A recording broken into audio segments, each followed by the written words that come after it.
All right, on this episode of Bowks Talking Bouts, excited to be talking to an individual readying to compete at Unified MMA 46, and that goes down on September the 23rd via UFC Fight Pass, but it goes down in Enoch, Alberta. We've got Brandon Jenkins, and we've got Neal Anderson getting out there and testing skills, and happy to be welcoming Neal onto the show once again. What have you been getting up to today, Neal? You having a good day so far?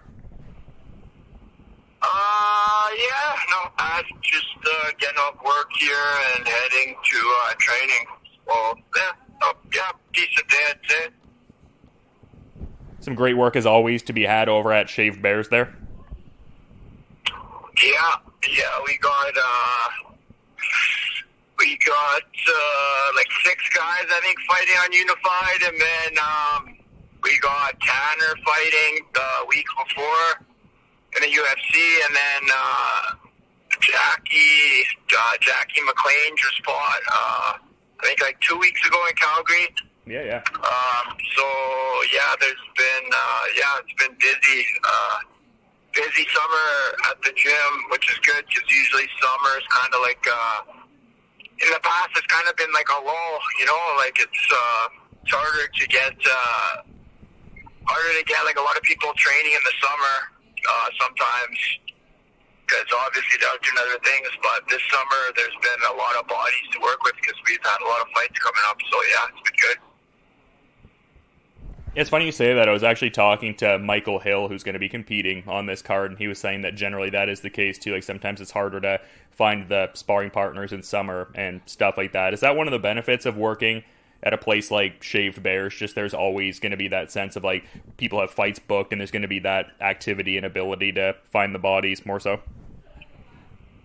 Yeah, I was thinking about that yesterday. Like we're pretty lucky because especially for Unified, because there's always like a handful of us it seems like fighting on the Unified cards, right? So that the gym will there'll at least be a few people there because you're not the only one fighting, right? So I don't know, that's just kind of something that I don't know if I want to say we take it for granted, but it's definitely an advantage, I think, a little bit having a promotion that puts several guys from our gym, or girls too, on the same card, right?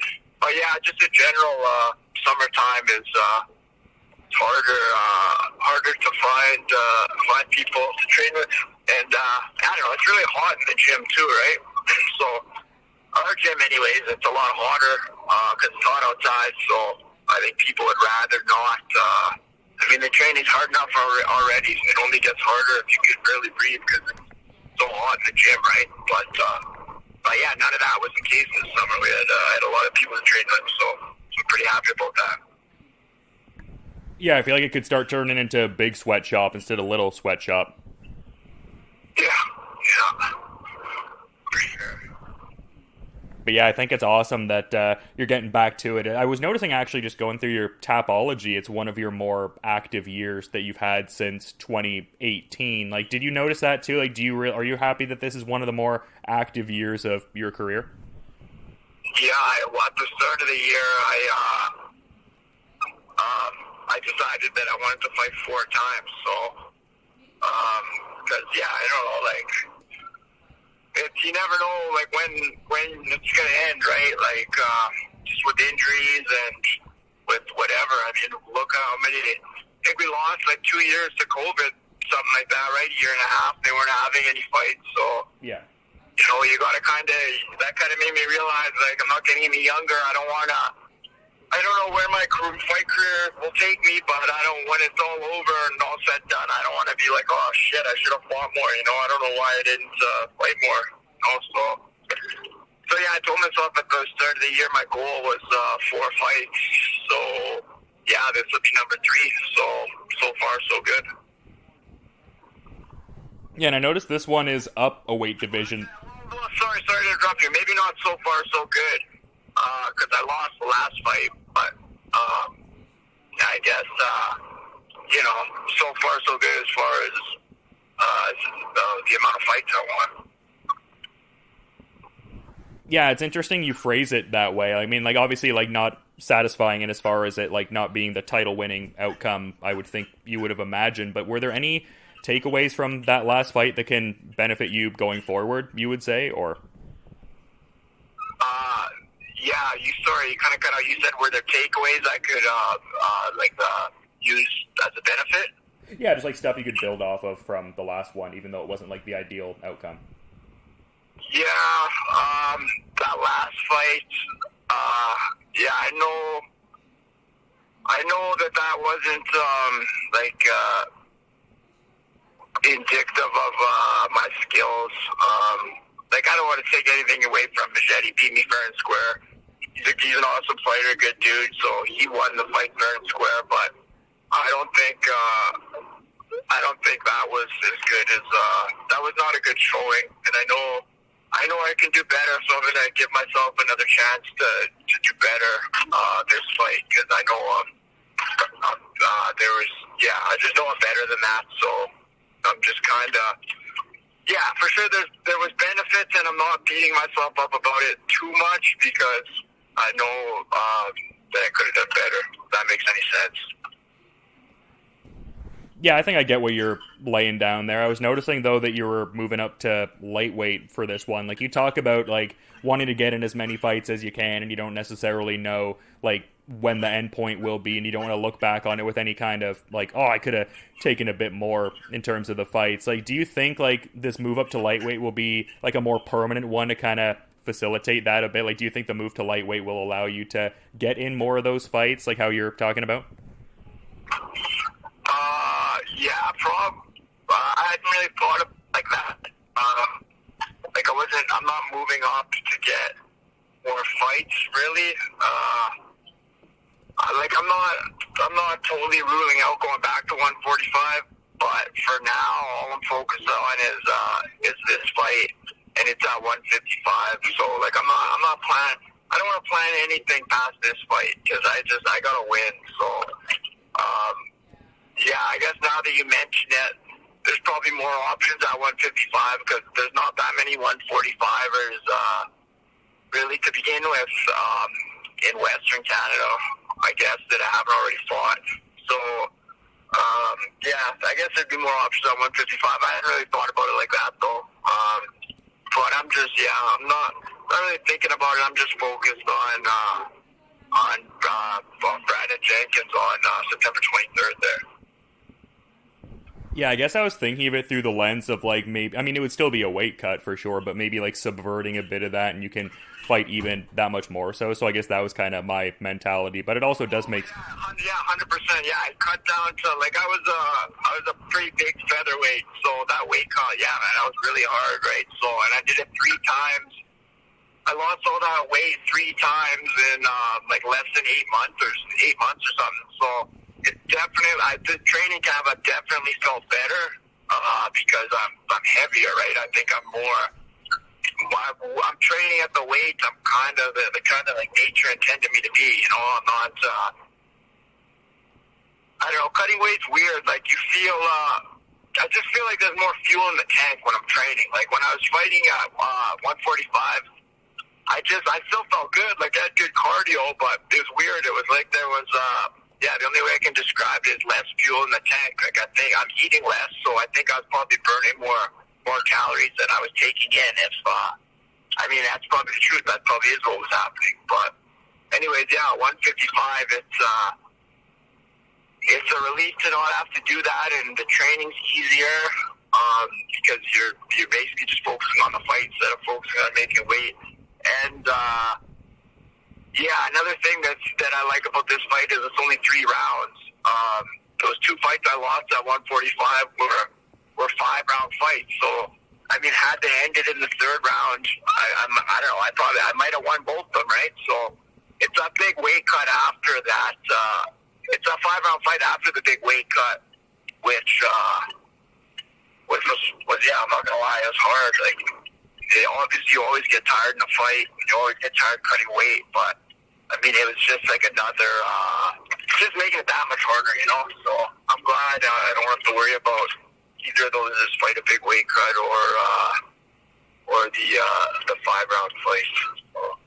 So. So yeah, it's a couple good things about this fight that I'm happy about.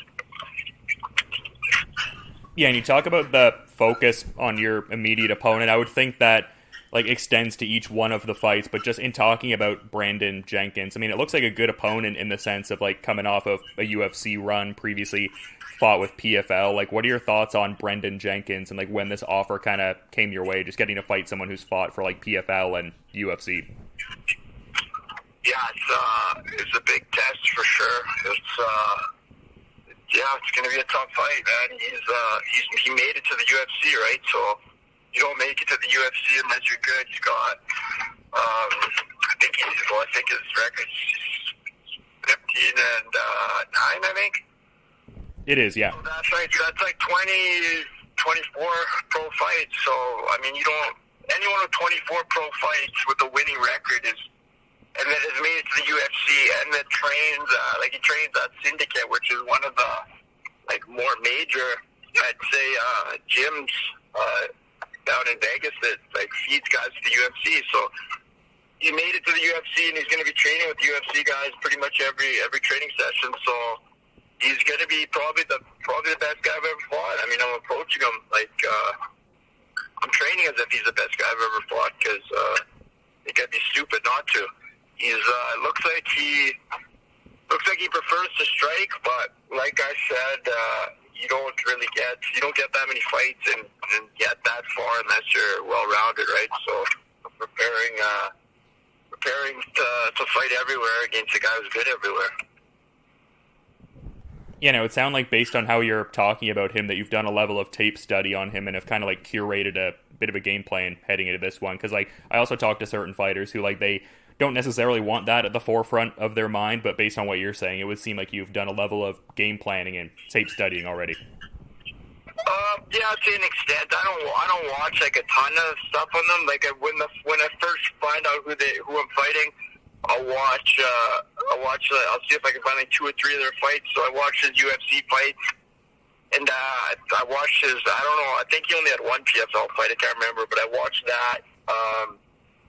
And yeah, I just watched those 3 fights. Or no, maybe I watched another one on YouTube too. But yeah, it looks like he's a striker. But then I was creeping his Instagram as well, and I saw he posted highlights of him fighting on the ground, and yeah, he's like seems like he knows what he's doing on the ground too. So yeah, and I think that the safest bet is just to train hard everywhere. Don't neglect any part of the game, right? Because MMA, you can fight stand up, you can fight in the ground, you can put guys in the cage, you can wrestle. It's a lot of stuff, right? So I think it's just best you cover all the bases.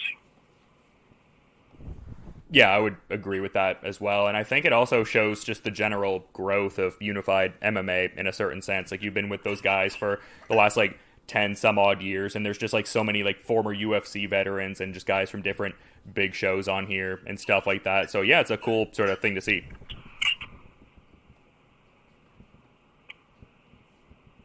Sorry, man, I missed that last part you cut out there.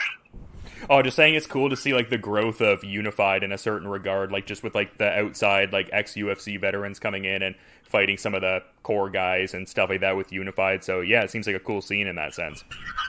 Yeah, for sure, since, every show seems to get a little bigger with, the guys they're bringing in. For sure, since it's got on Fight Pass, it's, the matchups and the quality has gotten even better, so yeah, it's pretty cool to see. Yeah, it's always a fun time at River Cree Resort and Casino. I feel like I gotta get back to Enoch at some point and check out a card, but from where I'm at right now, I'm gonna be probably sticking to the UFC Fight Pass for now, but definitely a great venue, so if anyone can check out the River Cree, definitely do so. It's always a great lively atmosphere for the Unified fights, but yeah, great getting to talk to you ahead of these fights, man. I do want to be mindful of your time and your schedule and everything, though. So is there maybe anything you might want to add as a parting thought as we're wrapping up, Neal?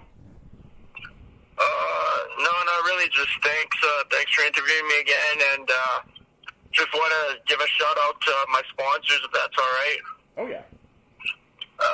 So I just want to thank Sherwood Dodge in Sherwood Park here, and Charles Jones Industrial and Milwaukee Tools.